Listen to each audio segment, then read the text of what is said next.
Welcome to PowerUp podcast, the podcast that seeks to empower and dismantle, giving us the power and confidence to question, deconstruct, rebuild, and expand in life.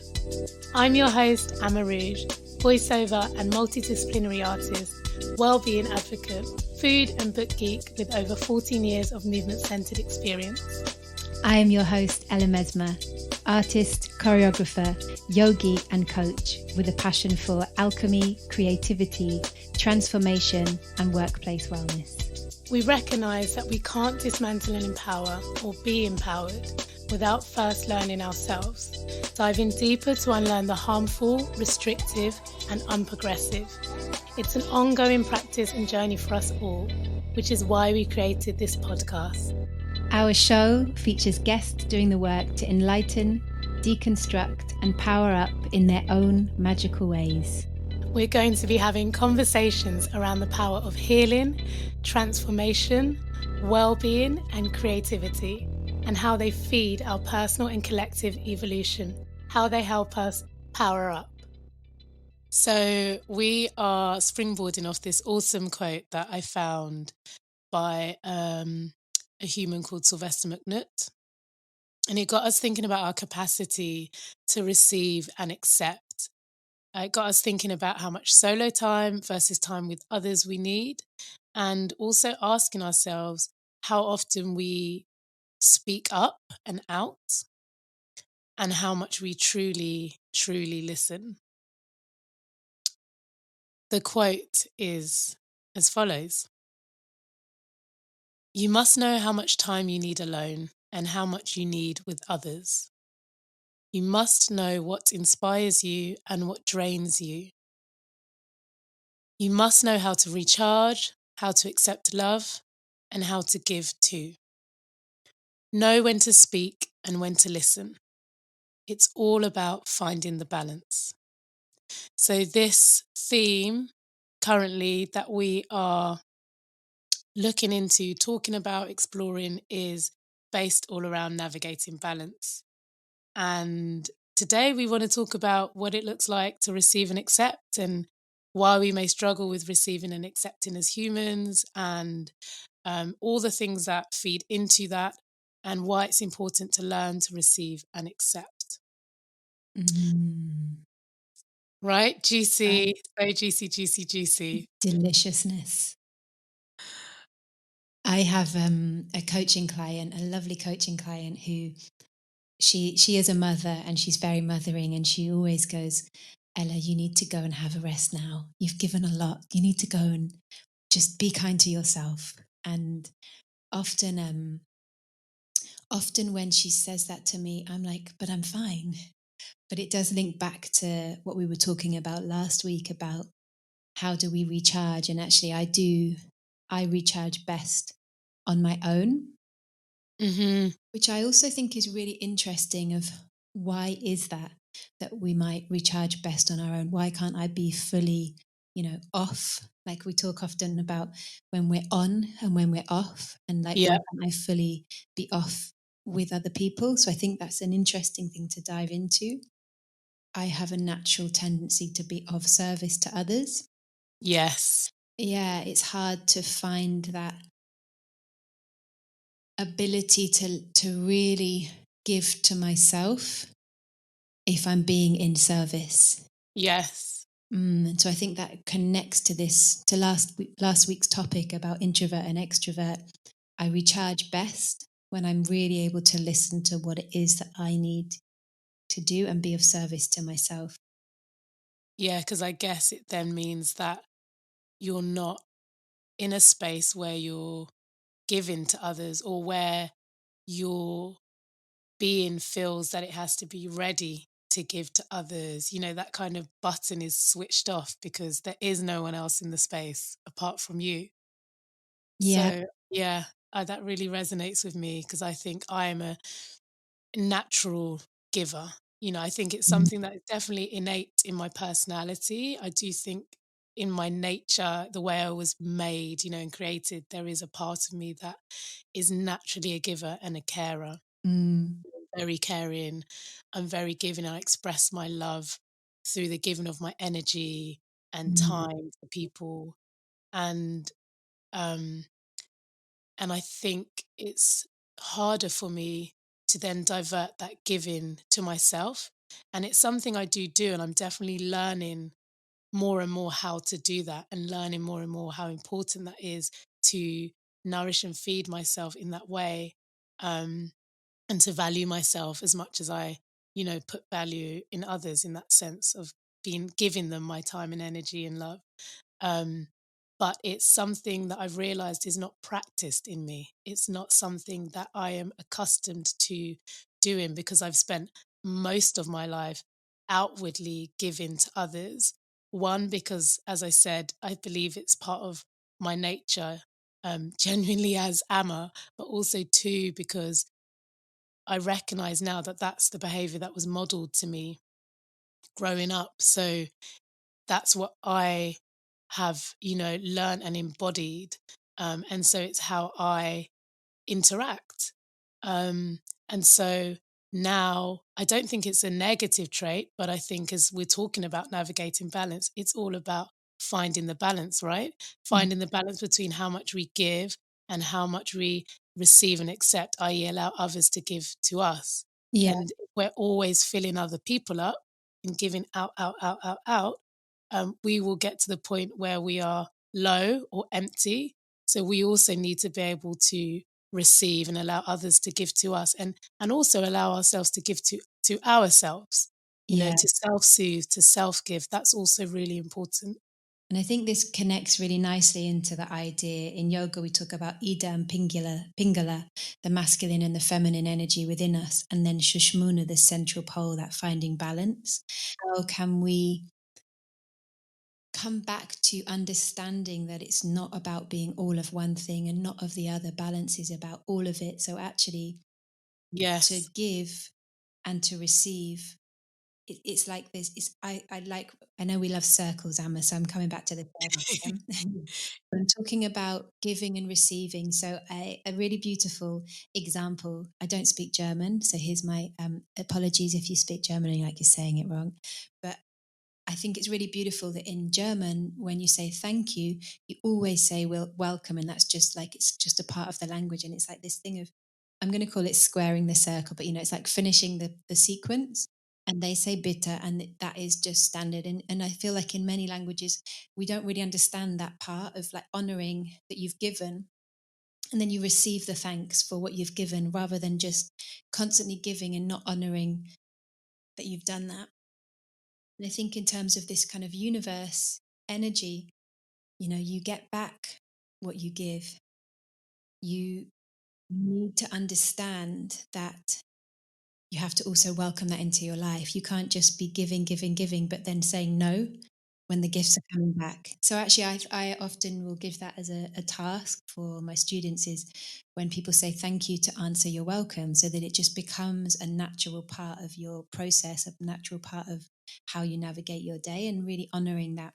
And can I just add in there as well? Interestingly, I do feel that there's very much a British trait of being um, almost uh, scared to say you're welcome, or unwilling to say it, because typically us Brits are self-deprecating, comparatively to maybe Yeah, other cultures, or it may be arrogant to say you're welcome, or like almost like, say that again. showing off, Showing off, showing exactly, off some kind of somehow. showing off.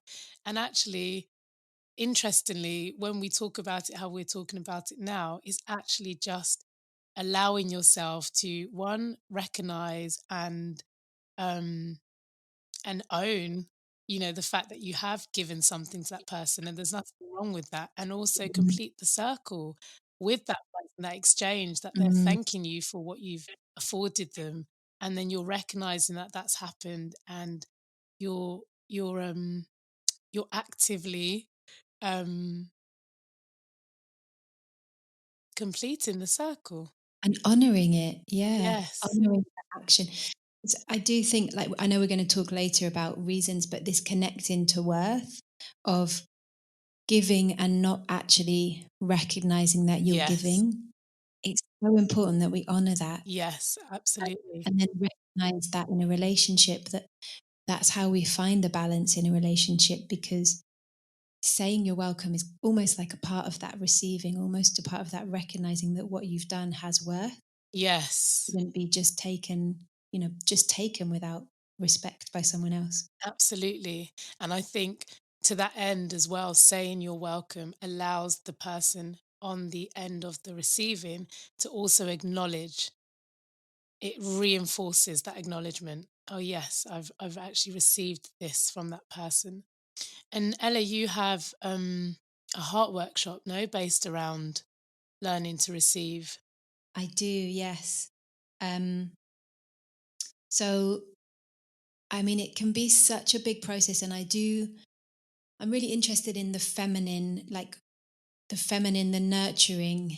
Like, actually, often we say that the feminine quality is actually about receiving, but I find that many women are not very good at receiving and honoring that. So, one process that we do in my heart workshop is called bowing down, which is a technique, a beautiful technique that I learned from William Whitecloud, actually, and have just taken further because I think it's such an important part of this learning to receive and learning to honor our greatness and really step into all of us. So yeah, And yeah, I have actually done your heart workshop actually as a participant, and and I know exactly what part you're talking about, and it was so gratifying and also humbling at the same time, but also mm, empowering and really, really beautiful.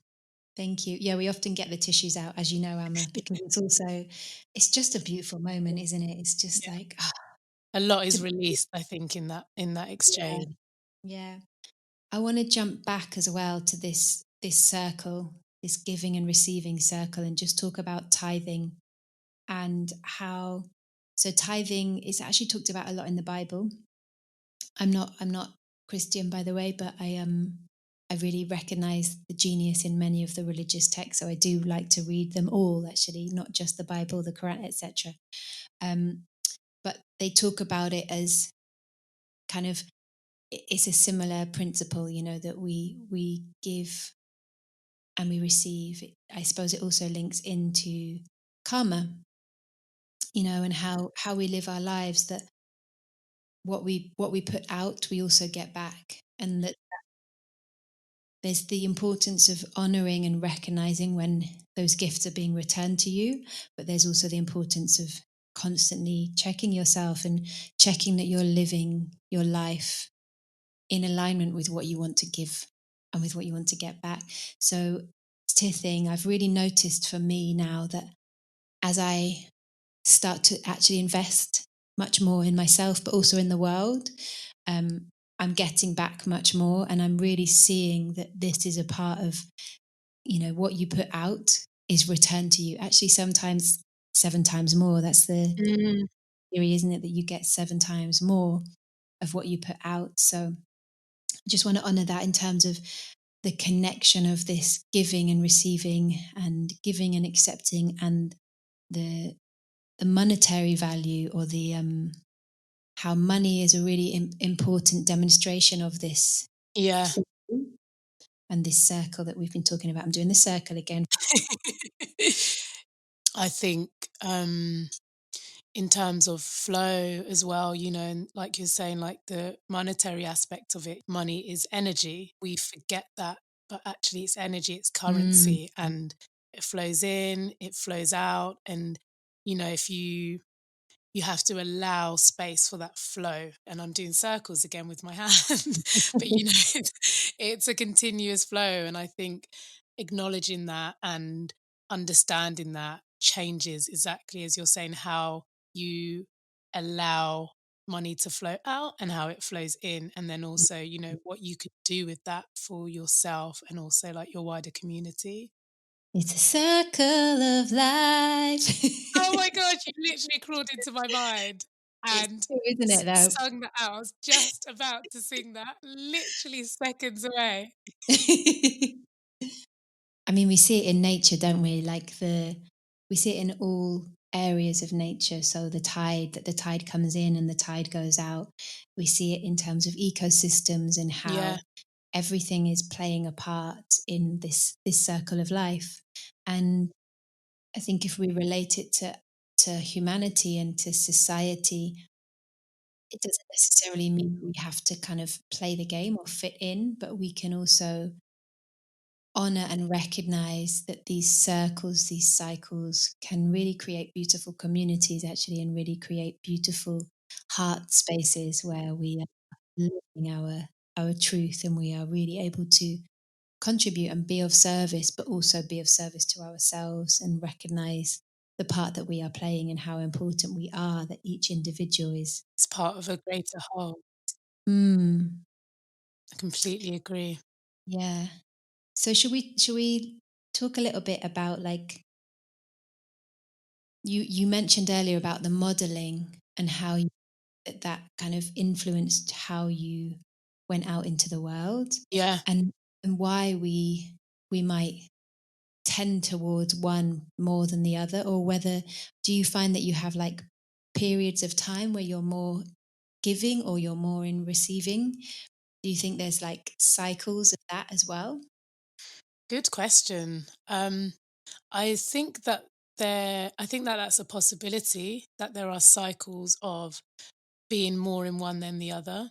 Personally, for me, I don't experience it in that way. I definitely experience it more in general, being more one than the other.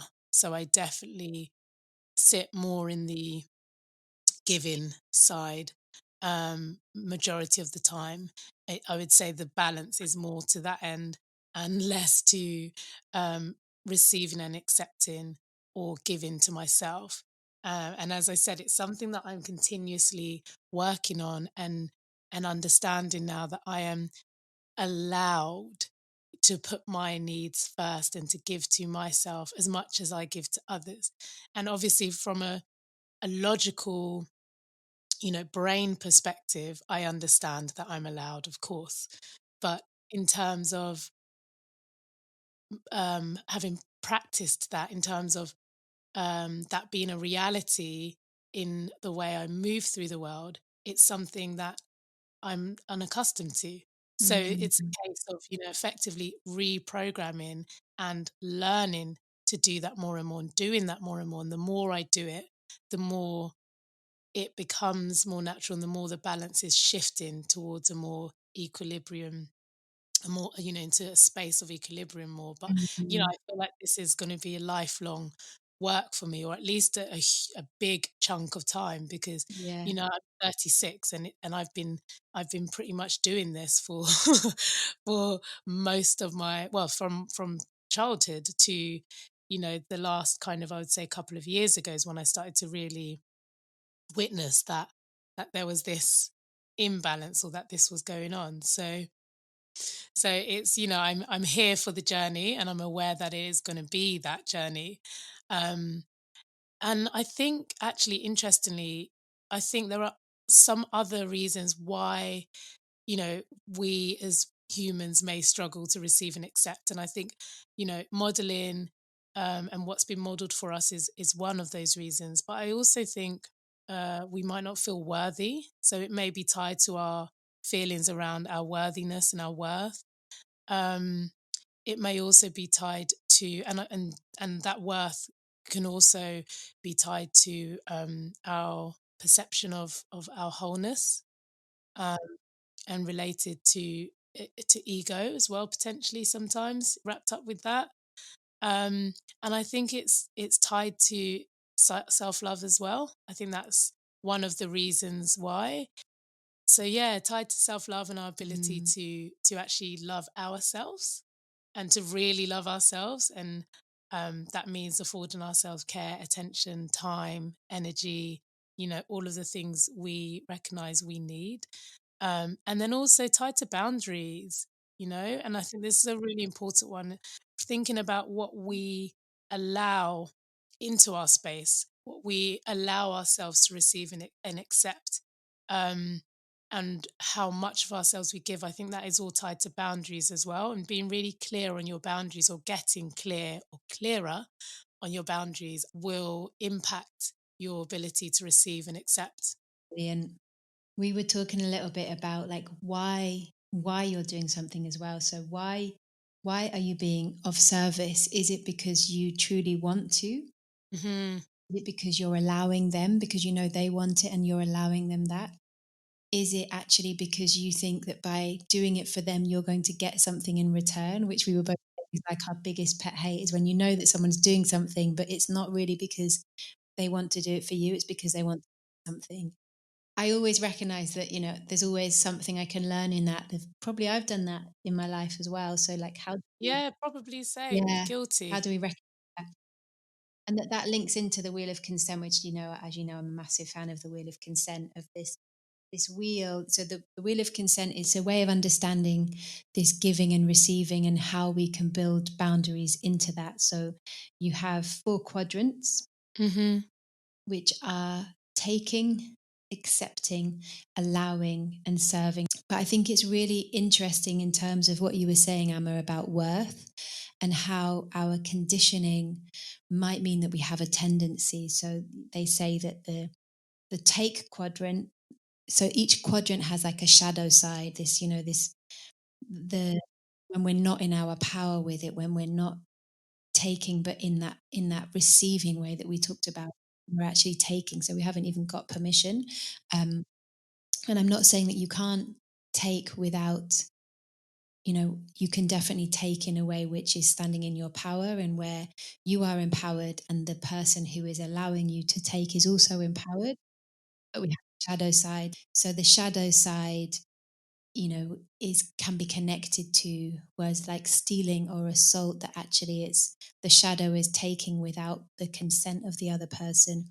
And then the shadow side of allowing someone to take when actually you may say yes you may, but you're not really wanting it.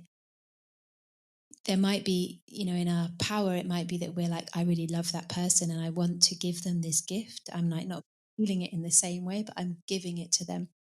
But the shadow side of that might be, being a bit of a doormat, not really speaking up, not being able to Mm-hmm. really say what it is that you want. So how are we giving? Are we allowing them with choice, or because we are being a pushover, actually not speaking up? And then the same in terms of when we're in service, when we are giving in service to someone else, are we in our power? Yes, so important. Is it because there's a shadow? Is it because we want to get something? We're trying to be good. We want to rescue that person. Like, what's the reason that we're doing that for? And then the same when you accept someone being in service to you, are you truly receiving in your power? Or are you taking? Are you entitled? Is there like some element of like assumption of privilege that you're allowed that thing and that you're just going to accept it without saying thank you, for example? So going back to and bitteschön. Right. So, so, so important to ask that Mm, question, to ask the how, yeah. because I think we forget about that side of it, and I think it's huge. And I think our society is quite a taking society, actually. I think we don't really think about this so much in the West of like, are we squaring the circle? Now, are we completing that cycle? Or are we living in a society where we're constantly taking and not really taking the time to honor that? Yeah, that relationship and that exchange. And I think the more we recognize how we want to interact with this circle of receiving and giving, the more it can have a ripple effect on, those beside us, and so on and so on and so forth. And the more as a whole, as a wider community, we can start to come into this awareness of receiving and accepting, and the fact that it's cyclical and that we are part of a whole. We love you guys. Thank you for choosing to be here with us. Hope that we've given you some food for thought. We will be here again next week with some more juiciness next week. Do come through, join us, and let us know what you're loving. Thanks, Amma. Thanks, everyone. We love you. For you guys. Bye. Bye. Thank you for listening. You can connect to us and our guests via the links in each episode's show notes. Before you go, we invite you to hit the subscribe button so you don't miss out on any of the goodness to come. And if you enjoyed today, perhaps tell a friend to tell a friend. We are always grateful for you, our listeners, for our fabulous guests, and to everyone who has contributed to and been a part of our journey here. Our music is by Tomo Carter. Everything else is brought to you by us, the PowerUp Power Team. I'm Mesma. I am AmaRouge. And we are PowerUp Podcast.